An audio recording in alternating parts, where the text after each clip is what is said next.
Hello, everyone, and welcome to our webinar on managing taxes before year end. I'm Sarah Campbell here with the Farm Service Agency, and we will be having JC Hobbs from Oklahoma State University present to you all today, but just a few housekeeping notes before we get started. This webinar is part of a monthly series that we run as part of FSA's Farm Tax and Asset Protection Education Initiative. So there is a whole suite of resources on farmers.gov/taxes that you can visit and explore. We encourage folks to do that. If you are thinking about next year's taxes or, kind of doing some year-end planning, and you're not working with a tax preparer, I recommend checking out our how to choose a tax preparer resources. There's questions you can ask a potential tax preparer and a whole bunch of other great considerations and resources on that site. This webinar will be recorded and the slides will be made available. It just takes us 1 to 2 weeks to get them captioned and then posted online on our farmers.gov YouTube farm tax playlist. So be on the lookout for that. Just know there is a little bit of a lag. If you've got questions, put them in the Q&A box and we will be answering those at the end. So thanks everyone for being with us today, and I'm going to hand it over to JC. Thank you, Sarah. Real quick, can you hear me okay? I'm assuming so. Loud and clear. Fantastic. So what we're going to be talking about today, and I'm JC Hobbs, I'm an Associate Extension Specialist with Oklahoma State University. My area of expertise is a lot of farm income tax education and farm income tax planning for Oklahoma farmers and ranchers. What we're going to be talking about today is managing taxes before year end. So what do you need to be looking at or talking about with your preparer between now and December 31st?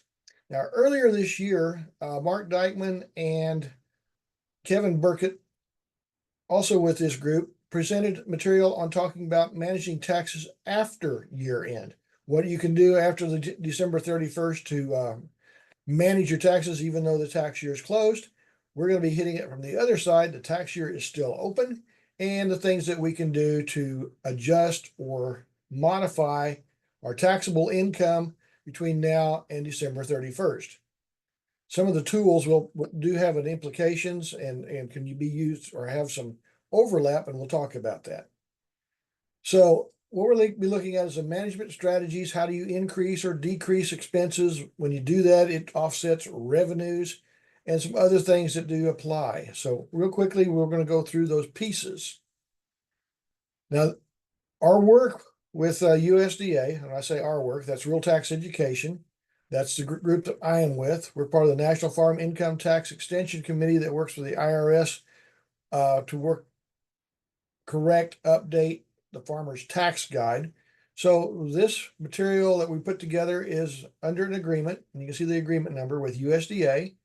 And we are working with them to make sure that we reach out to folks nationwide to talk about tax education, tax issues that have popped up, and other things that can help you as a producer to be more aware of the tax rules that do apply to agriculture. So what you're going to look at today, our disclaimer also says what we present is not considered to be formal tax advice or legal information.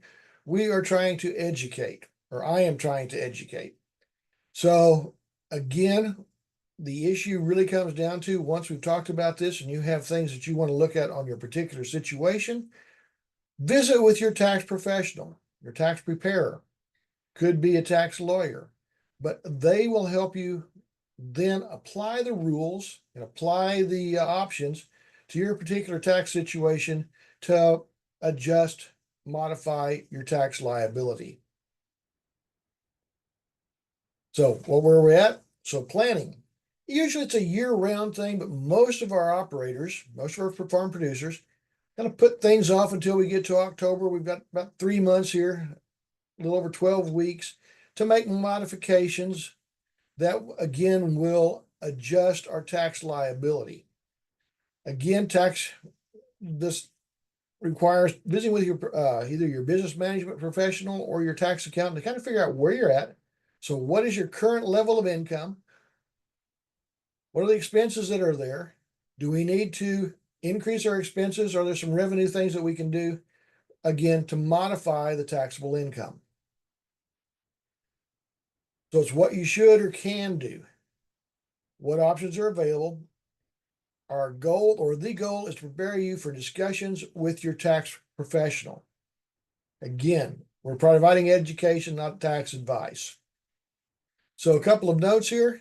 The Schedule F is one part of the overall tax return. There's a whole lot of other pieces, but we're going to be targeting primarily the things that can be adjusted, modified on the Schedule F to either increase or decrease our net farm income that will then increase or decrease our taxable income.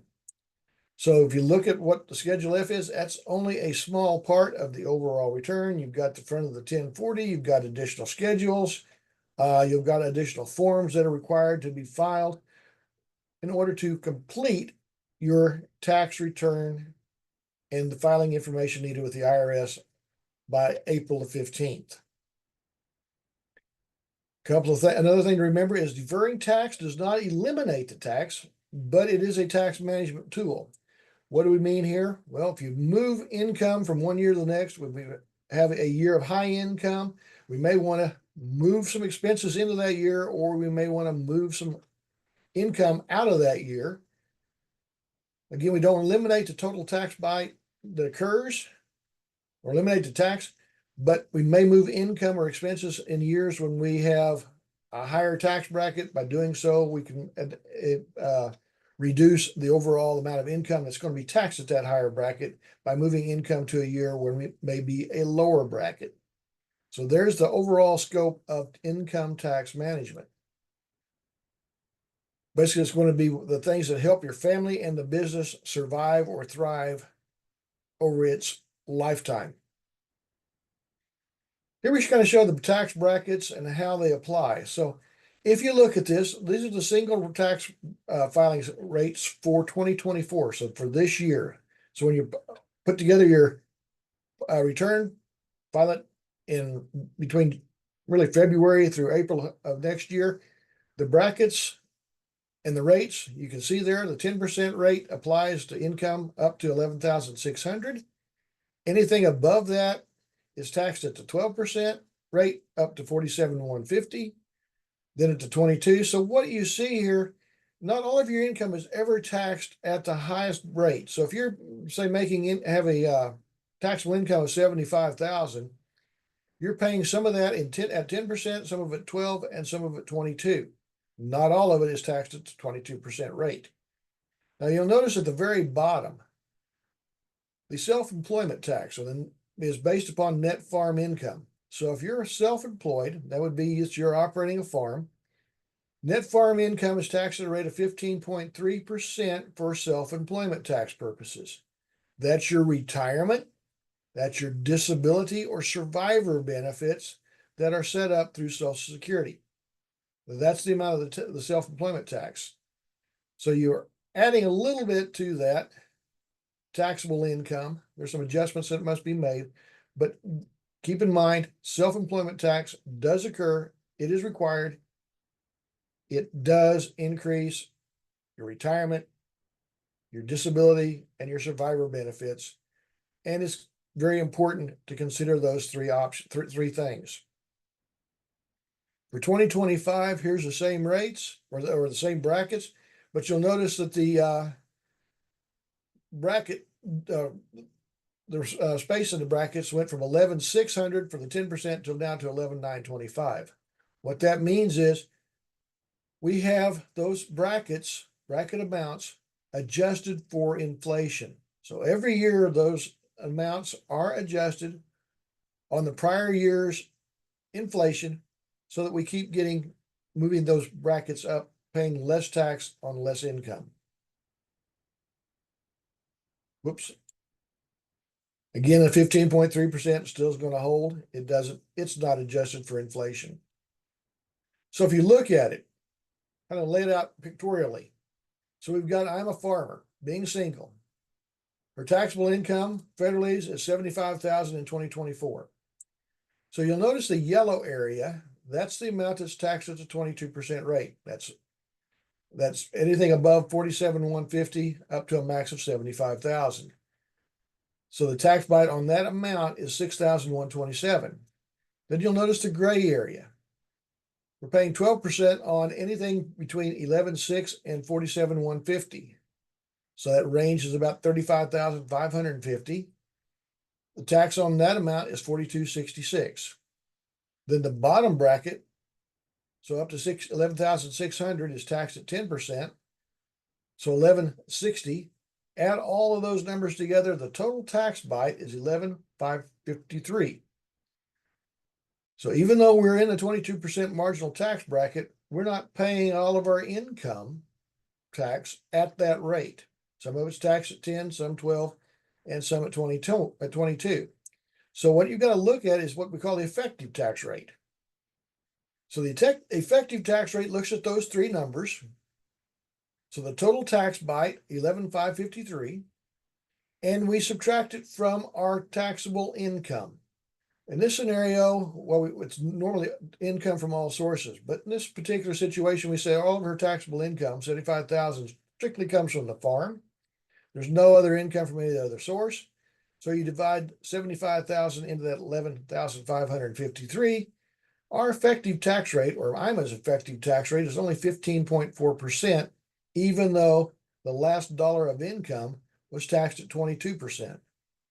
So you can see that our effective tax rate is always lower than our tax bracket that we're in. So when we get into tax management strategies, our goal is to, a lot of times, is to minimize income tax owed, prepaying expenses, maximizing our depreciation deduction, deferring income into future years when we might have less income. That is a planning strategy, but the overall goal of tax management is to optimize our after-tax income. How much we have left in our pocket after we pay our taxes. So we're trying to optimize the marginal tax bracket that we're in. And we also have to look at or review our effective tax rate. And we want to do that in that time span we talked about earlier, October through December, to kind of get an idea of where are we going to be and what planning tools we should apply to our operation. What things can we do to modify our taxable income, either increase or decrease depending upon where we're at. And remember, this optimizing after-tax income, that's over the life of the business. So we're not just doing that on an annual basis. We're looking at the total time span that we're in the operation of the farm, and we want to maximize our after-tax net income. By doing so, we will have minimized our income tax liability over that same time span. Not necessarily zeroed it out, minimized it to our best ability. So in the long run, what we want to see is net farm income plus other non-farm income being greater than our family living expenses, plus our income tax liability, plus any principal payments that we're making to land that we've purchased. So as long as we're doing that, our business is growing. And the larger that number is, kind of gives us an idea of how well the business is doing. The larger the number, the better the business thrives.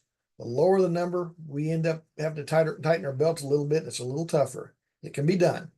But what we're looking at, like I said, the long run, net farm income plus other income, covering all our family living, all our income tax, all our land principal payments, so that we're pocketing money into our bank account. We're growing over time. Our net worth is increasing. So tax planning, there's some cautions that we do. One of the things that I've noticed over the years that I've been doing this kind of work, and I started doing this in 1983, that what most of our farmers and ranchers do is what I consider to be the easy way out of when it comes to tax planning. Equipment purchases is a great tool that's been used, a lot of times abused, but what happens is we buy equipment And we use the depreciation rules to take advantage of the situation of not paying tax on it. Now, depreciation is a non-cash expense. So by using it, we keep more cash in our pocket. We pay less tax. We do have an income tax savings, but a lot of times we're doing things that may not be the best decision for the operation. If the equipment is needed, either we've got old machinery that needs to be replaced, or we need to do some work to upgrade it, modify it, different use, things like that, where we have depreciation, that's great. But just to buy a new piece of equipment to lower our tax bite, that's tough. And that's where I get to this next point. Never let the tax tail wag the business dog. If you're going to make a asset purchase decision, make sure it is for proper need of that asset in the business, not just to minimize the tax bite. What happens there is we overcapitalize the operation. We have a lot of expense. A lot of times we've got borrowed money to purchase that asset, and consequently, we've got cash flow requirements that don't necessarily come back through the system, and the business can end up in periods of being in a very tight situation from a cash standpoint. So what we've got is on this tax planning, farmers have many, many opportunities or options for tax planning. If you look at the tax law, there are three groups that have more provisions specific to taxes than any others: farmers, military, and clergy. Those three groups have more items in the tax code than any other, and farmers have more tools and options available to them than any other business for manipulating or managing taxes. And this primarily comes about because of the uncertainty of farming. Some of our provisions that we have apply to drought, so that we can, if we sell off more cattle than normal, we don't have to report all the income in the year of sale. We have the ability to report the income as we normally would have reported it if the drought hadn't occurred. Same thing with crop insurance, crop disaster payments. You get an indemnity payment one year, but if you normally sell part of the crop in the following year, you can move that income to the following year, again, to minimize the overall tax liability. So again, tools that are available to farmers, wide and varied, many more than others. So what you've got to do is, again, work with your tax professional. Do that before year end. So you got between now and December, really December 15th, to make the best use of some time and to look at the management tools, tax tools, and to make some effective use of those. So it's important between now and then, really, like I said, December the 15th, give yourself a few weeks to work with so that you can make some of these end of year decisions. Leave yourself some wiggle room. That's why I say give yourself that last 2 weeks of December. So if something changes, we can do some other additional modifications. Because what does occur? Well, things just happen, whether we like it or not. A storm rolls through, a fire rolls through, or who knows what else is out there that could impact our decisions. So the tools that we're going to talk about depreciation options, and there's a lot of them. We'll talk about paying for business use items or expenses that basically we can buy feed, fertilizer, these types of things in 1 year that we don't expect to use them until the following year. The tax code refers to those as prepaid expenses. Farmers have the ability to do this. So you prepay or pre-purchase items that you're going to use next year, and then you have the ability to either deduct that expense this year, or if our income is lower this year than what we thought, we can move that expense in the next year. Defer reporting income, that, like I said, on the drought sales as well as crop insurance. You can move that income from 1 year to the next, depending upon if that is in your normal business practice. Then we have the ability by the law to expense versus amortize fertilizer expenses. Some of our fertilizer actually has a longer lifespan than just 1 year. For example, our potash, phosphorus, a lot of times those will have 3, 4 years of use. It will be in the soil, utilized in future years.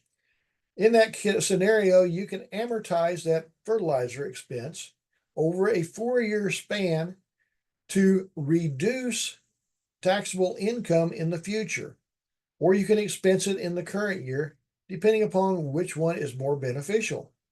And it's an annual election. Also, set installment sale contracts for our production. We can sell grain essentially in this year. We work with our co-op, tell the co-op we do not want to receive that income until next year. So we take advantage of this year's price. We sell it, but we don't get the income until after January 1. We put that into a contract. When we sell that, or when January 1 rolls around, the co-op then sends you a check, and that income is reported in the following year, not this year. So we report it in 2025 versus 2024. It works great. We'll talk more about how this all works in a little more detail in a moment. So we're looking at high income years. We've got a lot of net farm income currently for 2024. What can we do between now and the end of the year? Well, depreciation on an asset that we buy, and we don't have to make the decision of how to use this until we file the tax return, but there's ways of accelerating the depreciation amount that would be allowed for the 2024 tax year. Here is the section 179. It's also called the expensing election. You may have heard it called just expensing. It's a tax provision that's been in effect since the mid 80s and allows you to write off a certain percent of an asset up to a number, certain amount, up to a maximum. And I'll show you that in a moment. Whereas we also have what we call bonus depreciation. This came about much later in the 2000s, and bonus depreciation is a percent of the total purchase price that is allowed to be deducted in that year. And it adjusts from the first year is always 100%. And then when we apply bonus, then as time goes on, that bonus amount goes down. Now, both of these provisions were designed and put into place to stimulate the economy by allowing businesses to buy assets, depreciable assets, that would then be used in that business to increase productivity. So accelerating the depreciation, it does not give us more depreciation. It simply changes when that depreciation deduction occurs in the life of the asset.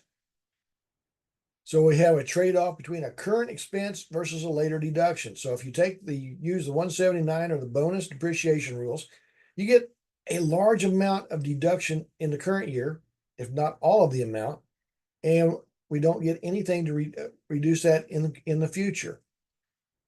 So again, tax planning, this requires a little bit of thought with your tax preparer. Then, like I said about expensing versus fertilizer versus purchasing, if we go ahead and then we're in a high income year, go ahead and write it off. Don't push any of that into the future. Write it off, take advantage of the expense, reduce our income in 2024. Same thing with prepaying operating expenses. If there are certain items that we know we're going to use next year, we need feed, hay, etc., that will be used next year for our livestock, or we're looking at, again, fertilizer that we would put on after the first of the year, prepay those items, take the deduction now, reduce our income, reduce our taxable income in the current year. So again, what we're doing here is we're trading off current expenses versus a later deduction. So we're moving income or taking advantage of having additional expenses in this high income year that we will then allow us to reduce the high income and get back to less tax being paid. So these we work to reduce current year taxable income. Now, if we have a low income year, we want to look at things that we can do. Depreciation, instead of using the 179 rules and the bonus rules, we'll want to use the slower depreciation rules, slower write-off rules, which is the modified accelerated cost recovery system. Also, we have a straight line system. Your tax preparer will understand those. But there's ways that we're taking less depreciation in this low income year with the thought that next year's income or future year's income will be higher. So we'll get to take a deduction in those future years. We can amortize that expense for fertilizer versus expensing it. So we're pushing that out over the next few years versus all of it this year. If we set up installment sale contracts for our production, we can then change the way we do that. We can elect to report that income this year instead of next year. So by using installment sale contracts, we have the ability by setting those up now to manipulate our income in a future year by changing the election. We don't have to do anything more than just elect out, say we want the check now, versus otherwise we get the income now, raises it up so that we have a more stable or more steady taxable income over a period of years. Also, do not prepay expenses. So all of these items amount to ways that we can increase our current year taxable income. So what is depreciation? We'll give a little more detail here. If you look at the tax law, it says it's a legal method to recover the cost of an asset that has a useful life greater than 1 year. So if there's certain items that we buy and that's going to be used up in the current year, those aren't depreciable. But if the item has a useful life of more than 1 year, it becomes depreciable. But the rules vary by asset. For example, in the farm realm, a new combine can be considered 5-year recovery period property. In other words, the depreciation is recovered over a much shorter period than a used combine. Used combine is 7-year recovery. So a new asset, a new combine would be 5-year. A new tractor, same thing. A new piece of new planter versus a used planter. All of those items, new 5, used 7. If we have the need to change a little bit, push that income further out, we can elect on that new combine to use 7-year recovery versus the 5. So the depreciation rules allow us to make some modifications in how we apply them to again modify our taxable income. Now, accelerated depreciation, that's the Section 179 expensing. It's also known as Code Section 179. You also have the additional first year depreciation, also referred to as bonus depreciation.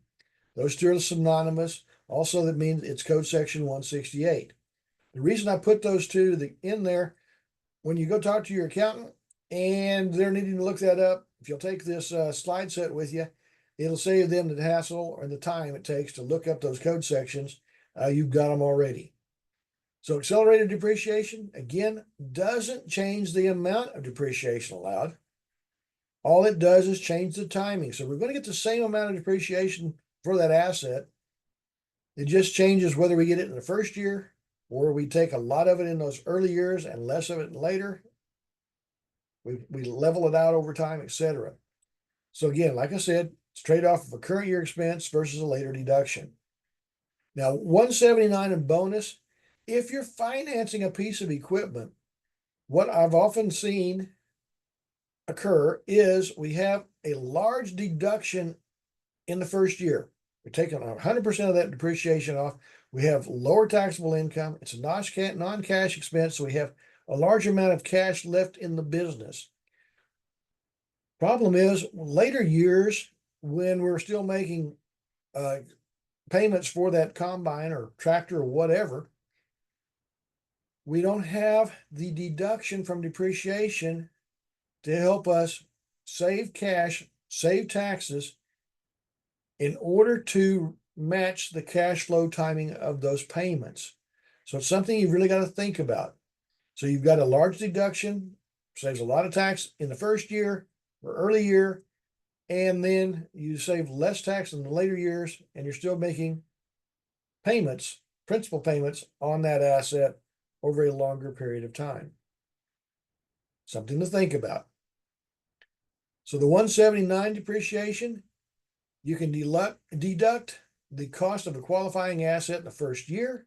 What is that property that qualifies for this? Has to be used in a trade or business when primarily used.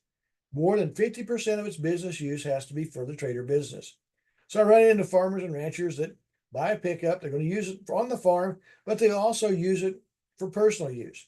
As long as the business use is greater than 50% of its total use, then it qualifies for the 179.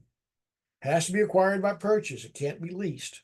So you've actually got to purchase it, buy it. It's 15-year property, personal property or less. So you're talking about machinery, equipment, breeding livestock, single purpose ag structures, single purpose horticulture structures, greenhouses, etc. Certain business vehicles, those will have a useful life, typically 5 years or less. Computer, software, office furniture, all of those items have a life expectancy or useful life as per the tax code of less than 15 years. Items that would be greater than that would be multi-purpose machine sheds, barns, etc. So 15-year property is what allows us to use the 179. Now here's the limits. If you buy a piece of equipment that's less than the total cost is less than 1,220,000 for 2024, it's fully depreciable under the 179 limits. Now, if it goes above that, but less than 3,050,000, then that investment limit, that maximum deduction of that 1220 is reduced $1 for everything above that 3550. So investment of 42,000 or 4,270,000 or more, you do not get the 179 deduction. So what you've got to do is you've got to add that 1,200,000 plus the 30 or the 3 million together. That gives you the total limit when that thing phases out completely. So the 179 can't exceed business income as well. So you're looking at the Schedule F, or if you've got a non-farm business, it's Schedule C. If you've got a pass-through entity, you're looking also at the Schedule E. But I'm going to keep it simple. We're simply talking about Schedule F. And so that is what you're looking at. If you've got W-2 wages, that could also come into play. But that is the maximum amount you would be allowed to depreciate using 179. So you've got to watch those limits. Again, your tax preparer can make sure that you fall under those requirements. Now, the 168, that's the special depreciation rules. Really, that's the bonus depreciation, first year additional, however you want to refer to it. That's the depreciation allowance that's allowed in addition to regular depreciation on that asset. So when this thing was enacted in 2022, it was 100%. In 23, it dropped to 80%. 2024, we're only allowed to take 60% of an asset's purchase price, plus then the regular depreciation that would be allowed as a depreciation deduction in 2024 under the special depreciation rules. That's going to drop to 40% in 2025, 20% in 2026, and 0 in 2027. Now, what we don't know is, will this go to 0 or not be reenacted between now and 2027? There are some rumblings in Congress that they're wanting to extend this, bring back the bonus. We'll see what happens. So what qualifies? So again, it's pretty much the same thing as before. Our farm buildings do qualify here. So we're looking at property with a 20-year life or less, useful life, class life, according to the tax law. Again, it has to be acquired by a purchase, not by a lease. And if you look at it, pretty much the same assets that would qualify for the 179, but we also then include those multi-purpose farm buildings. So the special depreciation rules give us a much greater latitude of assets it applies to. It just reduces the amount that can be depreciated using it in the current year. Now, the real estate bonus depreciation is by default. You've got to elect not to use it. So basically what this means is if you have a lot of assets, not of machinery and equipment purchases, you can elect to use bonus on all of those, whereas 179 is asset specific up to that amount. So bonus gives you a lot more flexibility. Again, your tax preparer will understand this as a tax planning tool, tax management tool. It's important to look at 179, the expensing, the bonus depreciation rules, as well as the regular depreciation to figure out which one optimizes your goal of minimizing the tax as well as maximizing after-tax net income over the life of the business. So if you look at bonus, there's no investment or deduction limits. Bonus can create a business loss. Remember I said that 179 was limited to the amount of net farm income. Bonus depreciation does not do that. So bonus depreciation offsets all other income on the tax return. It can offset and create a net operating loss. It's not advised, but it can be done. And when I say it's not advised, there are a lot of rules that apply when we have a net operating loss and the limitations that occur. Therefore, it becomes very important to work with your tax professional so that you do not do that.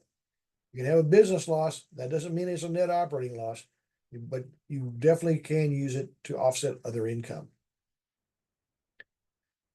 So what the two pieces do, the 179, you get a deduction amount.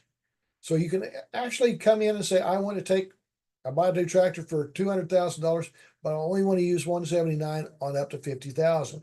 That's allowed. So the election can be made on each asset, whereas the bonus depreciation is an all or nothing. So for all the property within an asset class. So if you buy a lot of machinery and equipment, you make the election to use bonus. It is on all of those assets in that machinery and equipment list. All of it has to be used or applied to the bonus. So 179 gives you ability to pick and choose. 168 does allow you to kind of pick between an asset class. It just doesn't have quite as much flexibility. Again, remember, allowed on farm shops, machine sheds, multi-purpose structures, whereas the 179 is not. So the expensing is not. Bonus does give you more flexibility. So other depreciation options, those two are the fastest write-off. The next ones we'll talk about a little slower. Slow down the depreciation. It reduces the depreciation expense. It allows us to increase taxable income or manage taxable income in different ways. So if you look at what is default, what they call is MACRS, MACRS, that's a modified accelerated cost recovery system. You don't really need to know that. But what it means is we have the ability to use what they call 200% declining balance. That is very rapid write-off, not as fast as 179 and also bonus, but I'll show you in a minute what that looks like over a life of an asset. Then you can elect to use the 150% declining balance. We'll slow it down a little bit. Doesn't do anything other than changes the amount that's allowed as depreciation in each year. We can also then elect to use a straight line, which further changes how much is deducted over the life of those assets. So the top three there, first three that we just mentioned, the life of the asset is the same. Then there's what they call the alternative depreciation system, and it is straight line as well, but it increases the depreciable life. So let's look at what this means. So first off, we'll kind of look at what's in the information from the Farmer's Tax Guide. This lays out and shows us that automobiles and for really ag structures, single purpose ag structures, if you look at the general system, that's the regular makers, it has a 10-year life, but we can spread it out over 15 if we use the alternate depreciation system. So we can move it from 10-year recovery to 15. Going on down there, cattle, that's breeding animals, dairy animals, can be 5 or 7. 5 years using the regular, 7 years using the alternate system. Farm buildings, 20 and 25, new farm machinery, 5 or 10, used 7 or 10, fences, etc. Now, this is in the Farmer's Tax Guide, and it's found on page 44. if you so desire to look at it. So what does this look like graphically? So the first blue line, a top line, as you'll notice at 2020, it's blue. That's the 200% declining balance. You can see that we write that asset off very quickly compared to the 150% or the straight line. So you're getting a lot of depreciation on that first two in those early years, years 1, 2, and 3. Straight line, you get a little bit of a bump from the first year in the second year, then it's level until we get to the final year where we take the remaining depreciation. The ADS even lowers it further. It's 5% and 10% of that asset until we get to 2030. So by using these and working with them, you can basically increase your tax management alternatives options simply through depreciation. And that's why we often I see that people use it to a great deal or great extent because it is easy. It is simple. And a lot of times we have things that we need to repurchase, redo on the farm that we can depreciate. We need to rebuild some fences, etc. Those qualify. Another thing we can do to modify our expenses in a current year for things that we're going to use later is what we call our prepaid farm expenses. These are allowed in the tax code for farmers. Prepaying farm expenses, no other business is allowed to do this, but farmers are. So we can buy something in the current year, depending upon what it looks like when we get to the April filing season or filing time, that we can decide, well, do I want to consider writing off more, or do we want to not report quite as much as prepaid and go ahead and deduct them in the current year? So prepaid farm expenses also gives us a lot of flexibility. Now there's some rules that we have to follow, and that's the next 4 bullets. Has to be a payment, not a deposit. So we actually have to purchase those items. They're going to be coming to the farm, not a deposit for future delivery. You're going to be buying them. Has to be made for a valid business purpose. What does that mean? Well, it means that you're not just doing it for tax management, tax avoidance. You're doing it because, yes, those items will be used on the farm. Must not materially distort income. I do not know what that means, but I'm assuming what the IRS, and they can't give me a good answer, but basically that's in the rules. So you can't just really go out and go nuts buying prepaid items. It has to be legitimate. It does work well in a high income year. So we've got a lot of income. We buy these items that'll be used next year. We go ahead and write them off in the current year, reduces our tax liability for the 2024 tax year. So it works very well. Prepaying farm expenses makes sense. This expensing versus amortizing. Talked a little bit about it. It's the cost of the fertilizer and it gets deducted in the year that it's paid for, or if that fertilizer has a benefit of more than 1 year, then you can make an annual election to spread that cost over its useful life. This tool works well in a low income year. In a low income year, we buy the fertilizer. We don't want to take as much of it as a deduction. We know that life has, or the fertilizer has a useful life or benefit more than that 1 year. We can then take some of the expense this year and look at deducting part of it in future years. So it gives us, again, the benefit of being able to easily modify our taxable income. Now, one of the things that we often run into, and it's called constructive receipt. So when we get these deferred payment contracts, there has to be a contract there that we can actually force or require the person that buys the our livestock or our grain to pay us in the following year. Basically, what it does is it removes the ability of the taxpayer, the seller, to have control of those funds. By doing so, then it gives you the ability to postpone recognizing that income into the future year. So if we've got grain, we see a great price this year. We think grain prices are going to go down in 2025. We sell several contracts so that we sell varying amounts of our grain via each contract. Now we're going to, so we've already sold it, we've locked in the price, we're going to have the income. We then decide, okay, do we want all of that income this year, or do we still want it to come in the next year? So we have control of when we report the income.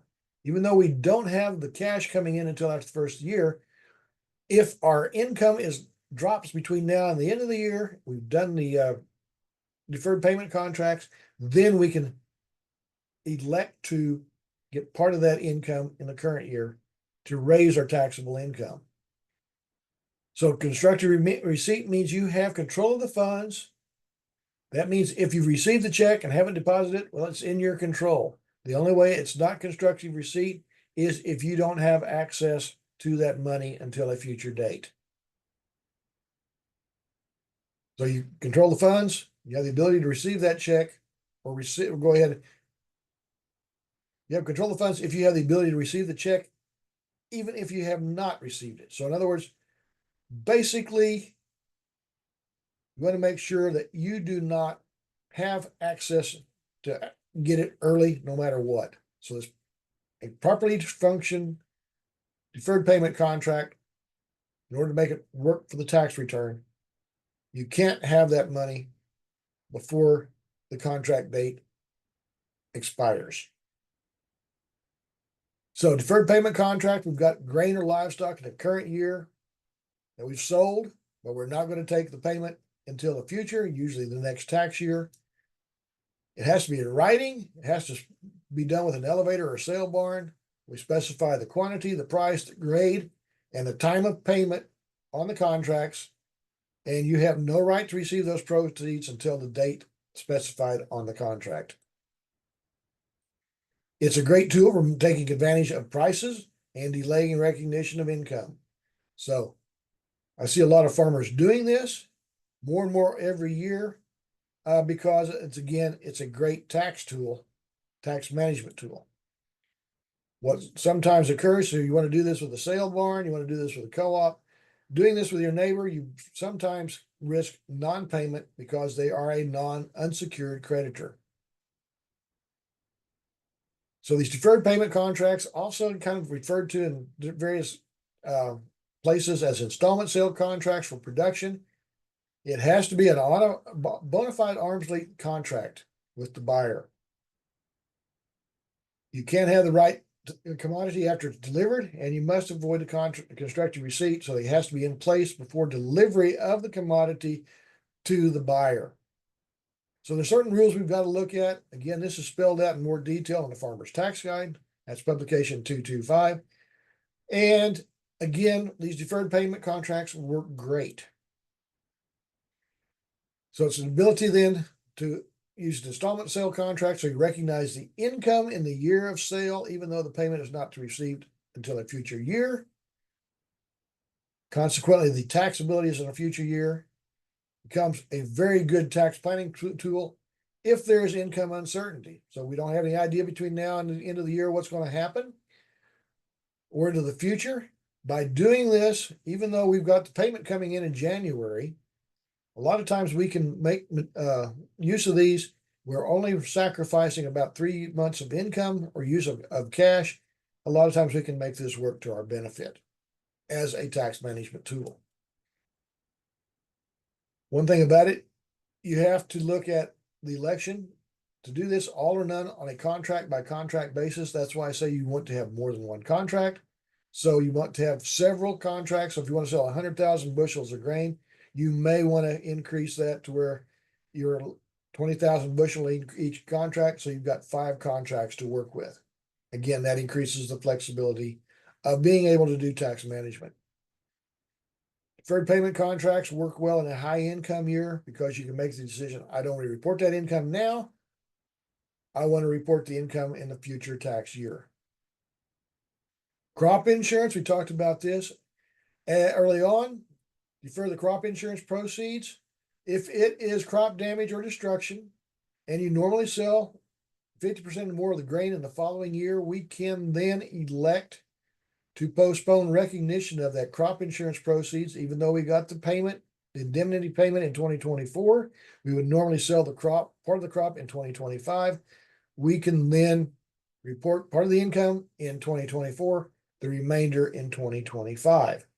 Again, gives us the ability to manipulate our taxable income. Applies to cash basis taxpayers only. 99% of our farmers and ranchers are tax basis only. In other words, what that means is you report income in the year you receive it, you report the expense in the year that it is paid.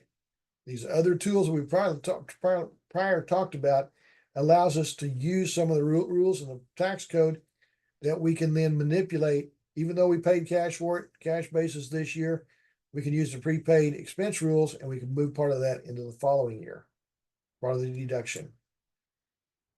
So qualified, all crop insurance proceeds must be deferred even if from different crops.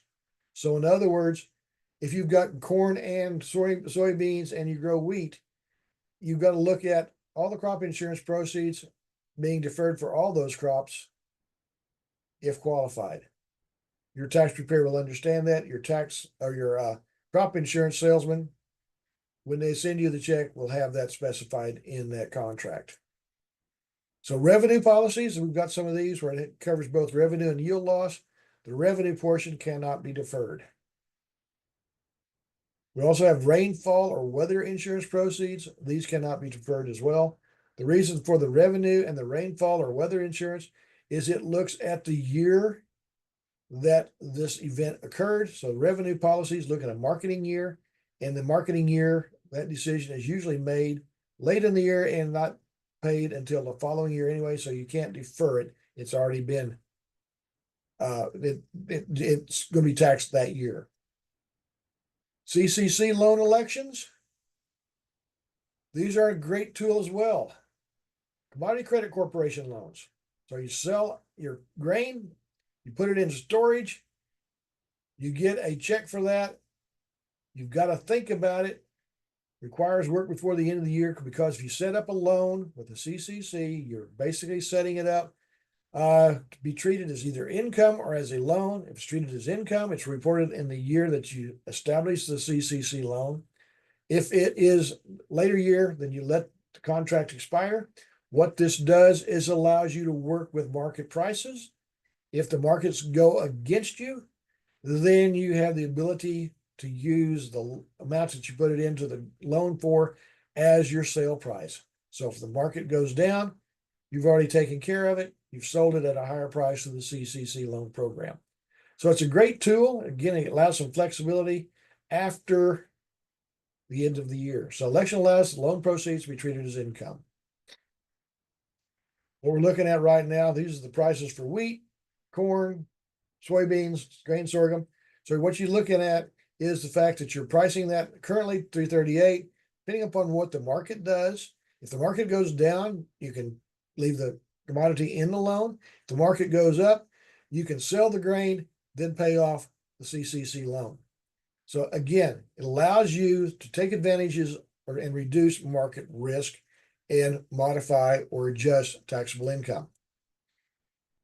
Does require some good accounting records. Other tools, as we talked about, well, continue with the CCC loan, it's for grain storage, either commercial storage or on home. Like I said, it requires use work before the end of the year. For some reason, that slides in there twice. Sorry about that. Then we have retirement plan contributions. These are non-farm items, but I wanted to go ahead and put them in there because some of these, or all of these, if you've got extra cash, extra taxable income, it might behoove you to put some of that money into an IRA. It gets you a deduction of $7,000 for 2024, $8,000 in 2025. It then allows you to have retirement contribution or retirement earnings when you get ready to retire from the business. So individual retirement account is one way of reducing current year taxable income by making a contribution that is tax deductible. Same thing with these simplified plans, simplified employee pension that works for farmers as well.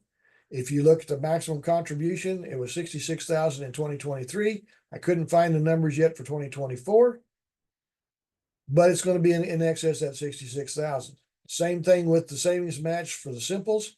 So something to think about. Work with your accountant, work with a good retirement planner to take advantage of these tools and build retirement savings for the future.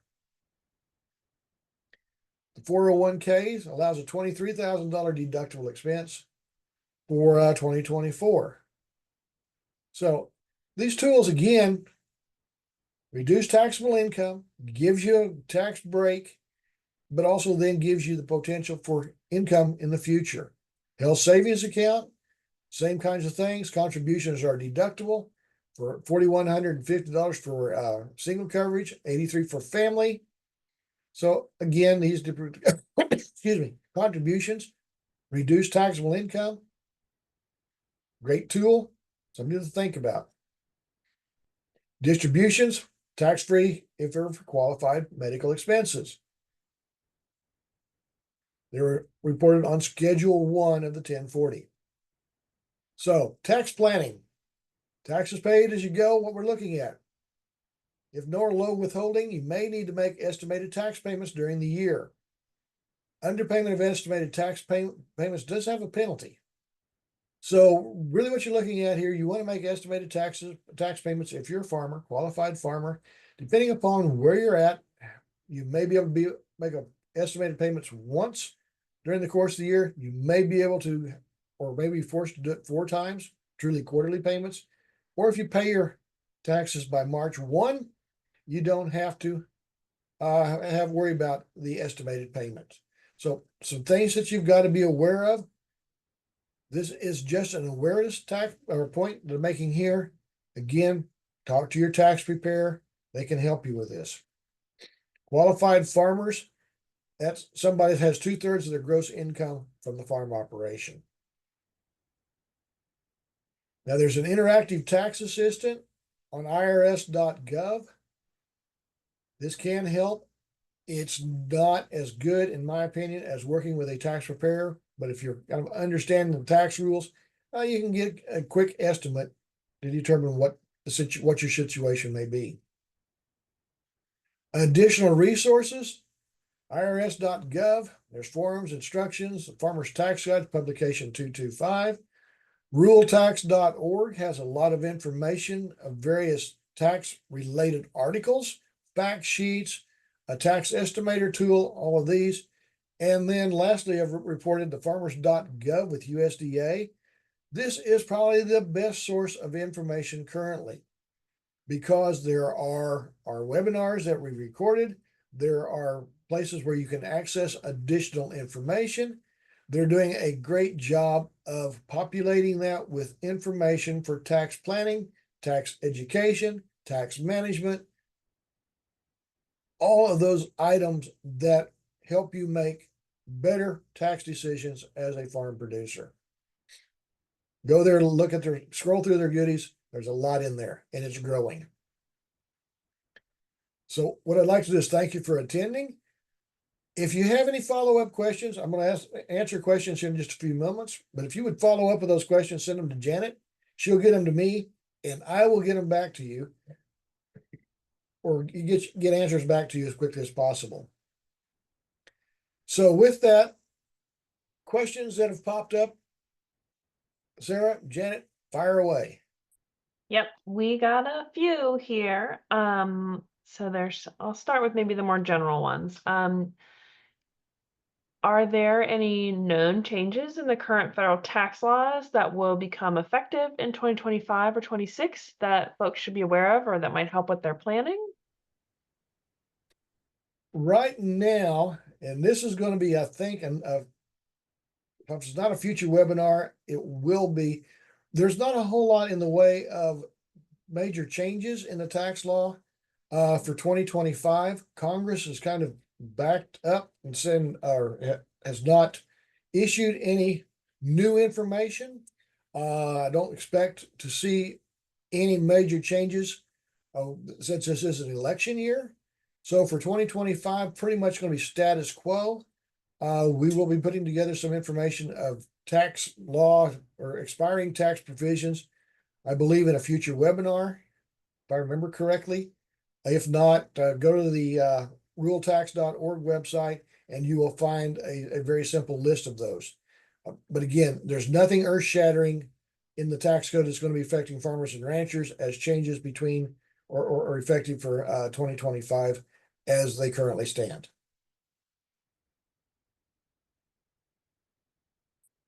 Great, thanks. Um, so if could you talk a little bit about farm taxes and the like March versus April deadline? Okay, originally in the tax code, they were the provisions were that farmers a lot of times didn't have where cash flow timing was an issue for paying taxes. So what Congress did way back in the early days, they put together a March 1 deadline if you're a qualified farmer so that you didn't have to make prepaid or make estimated tax payments. So that you didn't have to reach in your pocket, try to figure out when you could have monies available to make these estimated payments that would occur in April, June, September, and January. So by doing the March 1, you didn't have to make these payments. You didn't have to worry about trying to figure out where the cash was coming from. Over time, farmers and ranchers have other sources of income. And what happens is a lot of this income may not be available, or it may put you in a situation where more than 2/3 of your or less than 2/3 of your income comes from the farm. In that scenario, you don't have to file by March 1. You can file by April 15th, but you do have to make the estimated tax payments. If you file by March 30th, you only have to make one estimated tax payment in January. So what the difference between the March 1 and the April 15th really has to come into play is to how much or how often farmers and ranchers or agriculture producers have to make estimated tax payments to Uncle Sam. Like I said, if less than 2/3 of your income comes from farming and you do not file by March 1, you have to make quarterly estimated tax payments based upon your prior year's taxable income. Again, if you're in that scenario, visit with your tax preparer. They can tell you whether or not you are in that situation where you've got to make those quarterly payments. More than likely, you can get by with just making one estimate by January 15th. That's the rules. They're rather complex and rather and quite confusing. All right, thanks. Question. Can somebody pay for fertilizer in 2024 to be applied in 2025? That is correct. That's a prepaid farm expense. Now, there are some rules, and to go to the farmer's tax guide and look at those as to can you take the whole amount as long as it doesn't distort income, as long as it is a qualified farm taxpayer, and it's not a deposit. You actually have the fertilizer in 2024 that you're going to apply in 2025. You don't have to store it, but basically you have the fertilizers there, and there's no way you're not going to get, or you're going to have, it's going to be applied. Then that is an allowed decision. You can purchase it in 2024, even though it's not going to be applied until 2025. A lot of our farmers that do that, especially in the wheat growing areas like in Oklahoma, will top dress wheat in February and March. A lot of times we'll buy that fertilizer or purchase that fertilizer in November, December. Great, thanks. One question came in and it was if you're a part-time farmer and you rent equipment for small farm jobs, how do you apply it for taxes? I wasn't sure if they meant do they rent equipment to do work on their own farm so they have that expense, or are they renting out equipment they own and generating income? But maybe you could speak to both.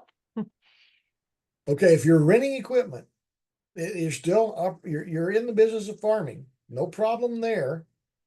Instead of having a depreciation expense, you've got a machinery rent or lease expense. So it just shows up on the tax return on the in the Schedule F under machinery rent. Now that's if you're renting machinery to do that you're using on your farm, and a lot of our farmers do some of that. They may rent a sprayer instead of owning a sprayer. Now, if you're leasing out or doing custom work, you own the machine and you're doing custom work for somebody else. They're paying you to do that. Then that's what they call custom work income. That's on the top of the Schedule F. So usually rental of equipment is by a person that's using that on their farm. So they're paying rent for the use of that equipment. I don't see much going the other way. Thank you. Good question. Yep. So, and here's maybe a more general question. Somebody's in North Central Massachusetts and they said they can't find any tax preparers who are familiar with farm taxes. What recommendations do you have for finding somebody, since we know there is a dearth of preparers? What I would suggest doing is essentially, I don't know if there's any farm management groups up in that area. I'm not familiar with the northeast part of the US at all.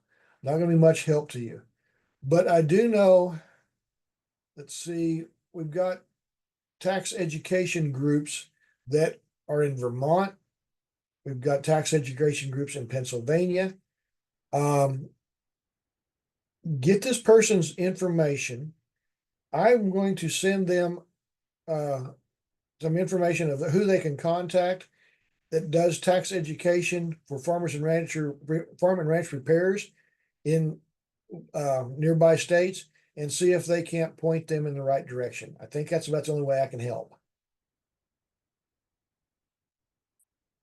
Thanks. And also just to flag too, folks, on the farmers.gov/taxes website, we've got some resources. There's a recorded webinar about finding a tax preparer. There's a list of questions you can ask, and also recommend reaching out to some of your local, maybe like farm membership organizations, like a farmers union or a farm bureau. They may have some additional resources. And also some other farmers in your community might be able to recommend someone. If you're doing anything with value added agriculture, that's where you've got maybe some complexities, like you're doing some processing or selling like packaged products. We tend to recommend asking the local like dairy farmers or grape growers and folks who are selling wine, those producers, because they tend to have those complexities in their business and often work with more sort of skilled or experienced tax preparers.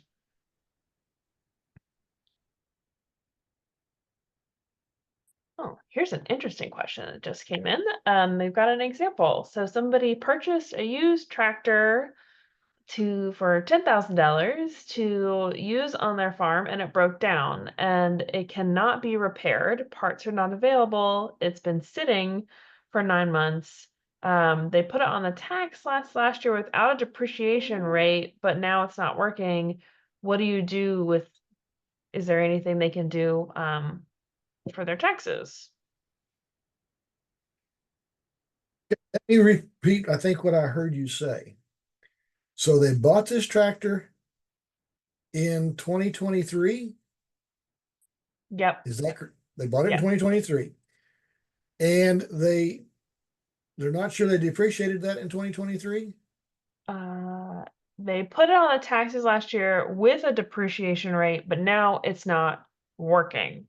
So I don't know if they're Okay. gonna get rid of it, scrap it, or just keep So depreciating if they along. it's no longer usable, they can if there's any depreciation expense allowed on it, they can go ahead and take that full amount this year because that tractor is no longer usable. Basically, what they've got is a loss of that. So if they just junk it, it's no harm, no foul. Now, if there's some salvage that they can get, let's say that they can sell that thing for $1,000 to somebody else for novelty purposes or whatever. They can just sell it for $1,000. They may have some depreciation or some uh, expense to recapture as ordinary income. It's all going to depend upon what they decide to do in the future. But if they're not going to do anything with it, they can go ahead and take the rest of the depreciation in 2024. It is no longer a usable asset. They can park it in the tree row or whatever, and take the full amount of the expense off of their taxes. So essentially, what you've got, and I can't think of the term that I really want to use here, but you've got an asset that it's kind of like buying a beef animal, their breeding cow, and she dies. You're still going to be able to take off what the cost of that animal is off of your tax return if you didn't fully depreciate her in the year that you bought her. Thanks. All right. Well, we have cleared all of the questions in the queue. If folks have any more, go ahead and add them in. And just as a reminder, Janet dropped in the chat and shared with everybody kind of the timing of this recording and where you'll be able to find the videos and materials once they are posted online. And remember, the person that sent that text looking for an accountant in the Massachusetts area, if they will make sure that we have their email address, I will do my best. I will help them at least begin the process of tracking down a preparer. All right. Thank you. So yeah, if folks want to drop that in, or you can email JC. He had his email there on the slide. We'll work to get you somebody. All right. Well, no more questions have come in. So thank you everyone for joining and have a great week. And thank you for inviting me, Sarah. I appreciate it. You and Janet both. Thank you.